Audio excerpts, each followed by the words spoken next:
seminggu dua. Tapi tadi bila jalan tadi orang kata, cikgu handsome balik dah. Lega hati. Kan? Dia boleh pijak, pukul, hentak, curi barang saya.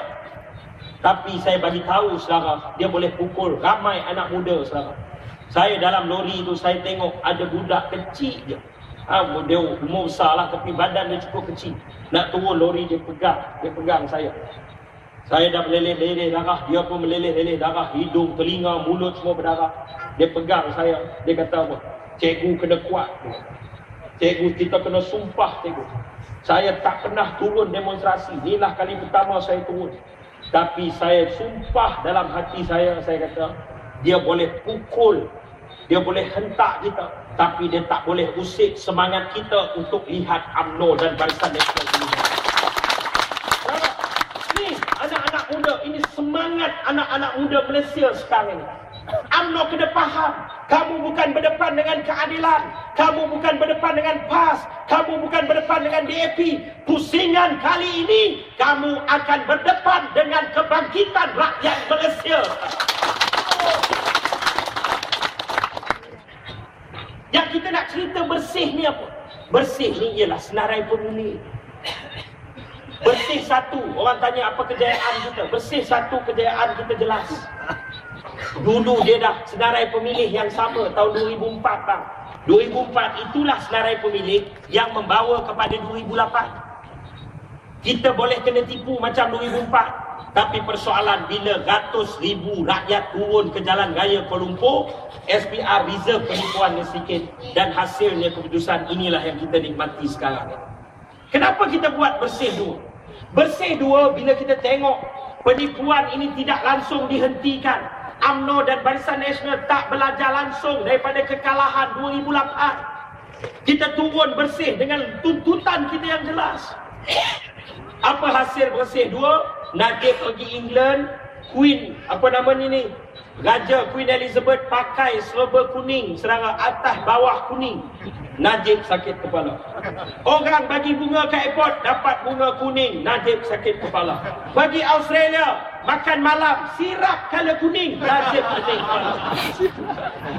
Najib balik, Najib minta izin Rosmah. Mah, abang ingat kita terpaksalah untuk buat PSC dengan surrender mengaku pada rakyat memang pilihan raya Malaysia ada penipuan dan kepincangan.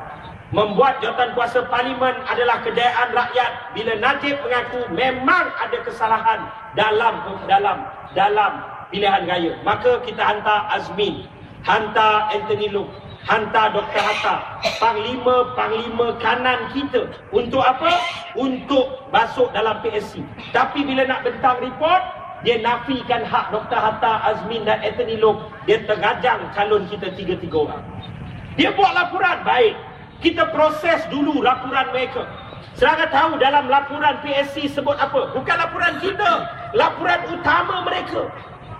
48,000 nama ada dalam senarai pemilih, tapi tak ada dalam senarai jabatan kad pengenalan, jabatan pendaftaran.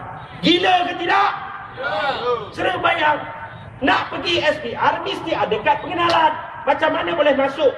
Ini menjelaskan hujah Datuk Mahfuz dalam Parlimen Malaysia. Datuk Mahfuz sebut, saudara, ada satu operasi pemalsuan, bukan pemalsuan. Saya betulkan Datuk Mahfuz, bukan pemalsuan. Ini memang IC betul, saudara. Ini penyelewengan, pengkhianatan negara. Dia bagi kepada semua orang. Saudara kena ingat, khususnya ni imam-imam lebay-lebay kampung UMNO, dengar betul-betul. Ini terjadi di Sabah sampai sekarang, kecelaruan sosial berlaku. Dia ambil, saudara, dia tak kira siapa.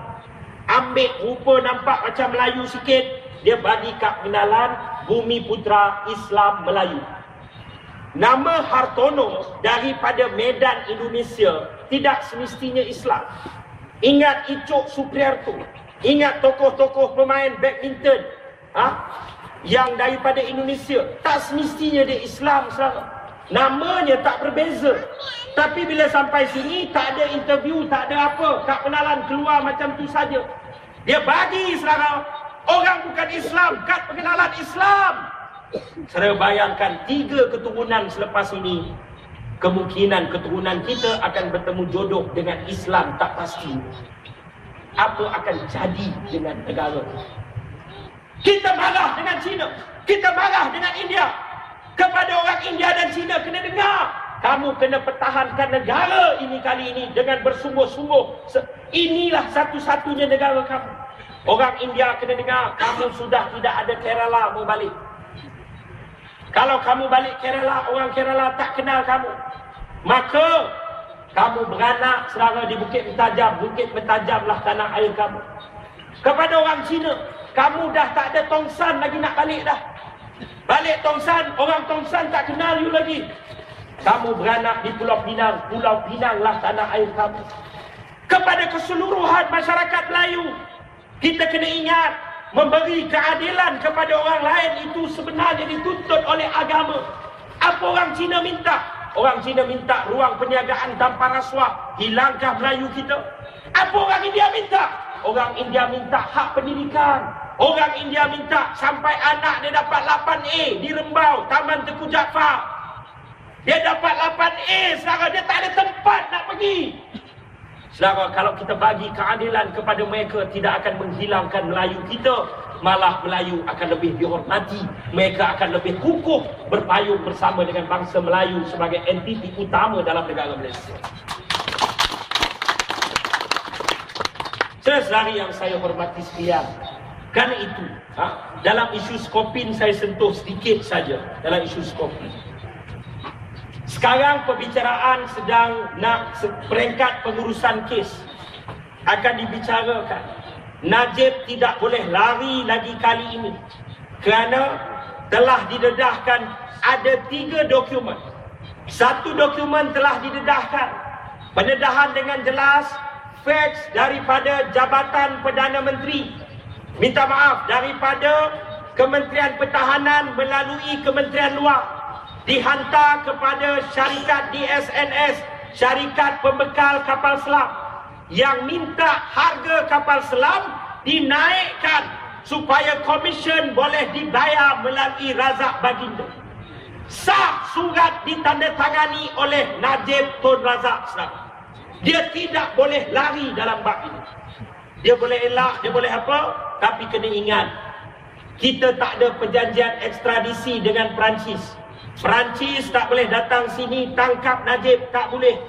Tetapi kalau Najib berada di Eropah atau mana-mana negara seperti Turki yang ada perjanjian ekstradisi dengan Perancis, maka saudara, Najib akan jadi sejarah Perdana Menteri Malaysia pertama yang ditangkap di luar negara. Kalau kes dan kes yang terbaru yang didedahkan apa dia? Saudara tahu ketika itu Najib merupakan Menteri Pertahanan. Berlaku bagaimana syarikat kapal selam Perancis ada data lengkap persenjataan negara. Bila ditanya melalui soal siasat, syarikat Perancis tersebut memperakui bahawa mereka telah beli melalui satu sumber maklumat lengkap pertahanan negara. Ini pengkhianatan, saudara. Boleh orang PAS jual, boleh orang DAP jual, boleh Pak Leh jual mutabak jual, tak boleh. Yang boleh jual maklumat ini, saudara, ialah Menteri Pertahanan dan orang-orang yang rapat dengan Menteri Pertahanan. Satu persatu maklumat akan terbongkar melalui pembicaraan ini, termasuk peranan Altan Tuya. Kita percaya dan kita yakin Altan Tuya wujud dalam kes ini. Altan Tuya adalah merupakan penterjemah yang terlibat dalam dealing senjata ini. Dan jika benar dia penterjemah, maka dia hadir di setiap rundingan dalam penjualan pembelian kapal selam. Maka kalau dia hadir setiap kali rundingan, maka sahih saudara, kebanyakan rundingan menghadirkan Najib Tun Razak. Maka apabila ini berlaku, maka Najib adalah manusia paling munafik dan menipu di Malaysia. Kita tidak boleh lupa Najib bersumpah masjid tahu tak? Masjid Gua Perahu. Wallahi wabillahi Saya tak pernah jumpa Atan Tuya. Saya tidak pernah kenal Atan Tuya. Saudara, saya